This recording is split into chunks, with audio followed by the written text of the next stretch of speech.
Hey YouTube people, greetings. I'm back with another video, and I decided to do something different for a video review today. I'm going to review something that I haven't reviewed yet, which is a concert review.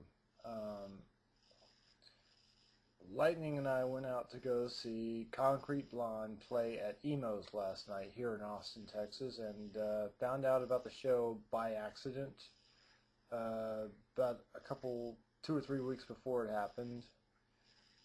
Found out they were playing Emos, didn't know they were back together. And what it was an anniversary tour for their 1990 album Bloodletting, the most popular one. And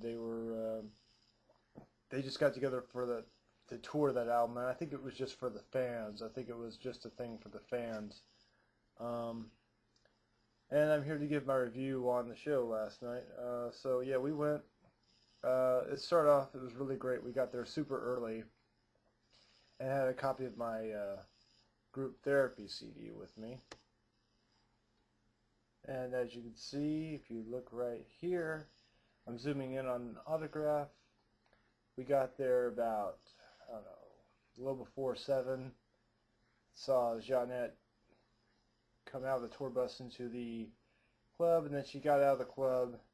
And I asked her if she had time for an autograph, and she signed it right there. There's her, well, where is it? There's her autograph. I'll try to zoom in. Get the camera in focus here.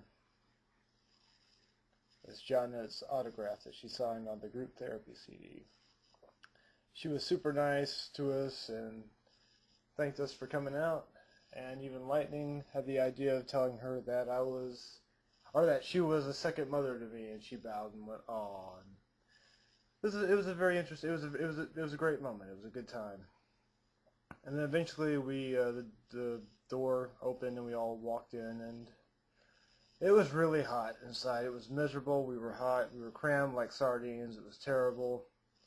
The opener was really horrible. I can't remember his name, Jim Danko or something. He had some real stupid name, and he could not sing. His voice sounded like a lawnmower mowing bricks. It was that bad. His music was just boring. He played a 30-minute set, and then that was it. And then it seemed like it took forever for Concrete Blonde to come out. And finally they dimmed the lights and played Bela Lugosi's Dead by Bauhaus. And it didn't come out until like 5 minutes later after Bela Lugosi's Dead was playing. They finally came out, and they opened with Bloodletting, the vampire song. From the Bloodletting album, and then it went right to Joey. So basically, when they started, they went right from the hits. They just got the hits from a couple of the hits from Bloodletting out of the way, and it started off pretty good. It was a pretty good show. The sound was okay, and for the first 6 songs, we were up front. I was like in the second row, and then I'm thinking, okay, we can go to the back, and so we went to the back and saw the show from the back, and there was a fan back there, one fan. There was no fan out and on the stage or around the front of the stage for the audience. It was hot as hell in there. We were all sweating like pigs. And it took a toll on Jeanette. Jeanette was really hot, and she showed her appreciation for the temperature at the end of the show, which I will get to. My opinions of the show was I was really a little disappointed with it. I thought it was... they were playing a lot of their hits, and it wasn't really a great set list, and toward the end of the set, and it could be just because of how they felt, how the temperature was, they sounded really off. They ended with Still in Hollywood, and Jim Mankey sounded like he was playing the wrong guitar notes. It's like, oh, is this what I think? Is this Still in Hollywood? It sounds like it, but it doesn't sound like the right notes, and it was very sloppy at the end, and there was, like, almost toward the end of the set, Jeanette took down her bass and just sang while Jim Mankey played acoustic guitar, and there was minimal percussion from the drummer. And yeah, and like I said, the end of the show, they ended with Still in Hollywood, and at the very end, Jeanette said something, I don't remember, and threw her bass down and got off the stage, and I heard that she hopped into a car and went straight to her hotel room, I don't think went to sign anything for the fans, so I got an autograph. It's a good thing I got there as early as possible. I got an autograph soon. Now the camera's out of focus, but whatever. You can still hear me. There we go. So yeah, this was really wanted to go to this show because I thought they were never going to tour again. I didn't even know they were back on tour. I missed the group therapy tour, which was the first one I wanted to go to. I met some people there, or one woman there who had been following them around since Chicago, and this was her fourth show on this tour. But yeah, it started off okay, but it got really boring, and the band sounded off. And one thing I got to bring up: they didn't play the one song I wanted to hear, which is probably my #1 favorite Concrete Blonde song, which is "Take Me Home" from Group Therapy. Now, I'm not saying Group Therapy is my favorite album. It's actually a pretty weak album, but it does have some of their best work on it. It's got at least 5 really great songs. They did play a Group Therapy song, "When I Was a Fool," which I'm not a real big fan of that song. I always thought that was kind of a draggy song.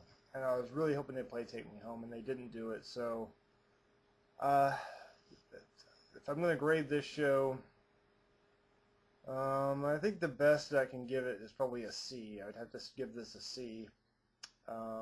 That's the best. This is the second concert I've been to all year, and I basically spent money I didn't have for the tickets.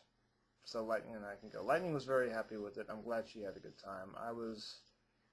And like I said, it was just hot, and I don't care who you are. I don't think I'm going to come see you at Emo's if some band's playing at Emo's. It's just a terrible club. It's hot and crowded, and the people were snobs. Last night was a bad crowd.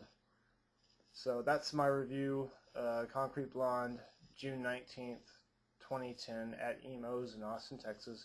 The show gets a C. That's my first concert review on YouTube.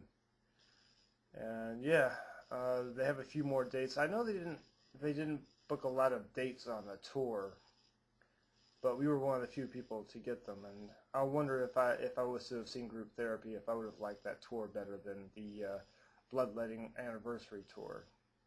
But anyway, there's my video, and apparently well, not apparently, this is going to happen. Our friend Will is updating a new video as we speak. He's uploading it on our YouTube page. I don't know what it is. It's going to be us playing somewhere. It might be Kick Butt Coffee. It's not fully uploaded yet, so I can't tell you what the video is, but it should be uploaded within a few hours, so we should have some more YouTube videos. And we've got a boatload of shows. We have a huge boatload of shows playing. We've got about 5 shows in July, and then August, September, we're rocking Poodle Dog, so stay tuned for more videos. And if you live in town and you want to see us, come on out to the shows. Come out to Crack in the Wall shows, and yeah, we'll be playing. Probably get a whole handful of shows in August too. July is our busiest. Make a little bit of money. We still have CDs left. They're $5.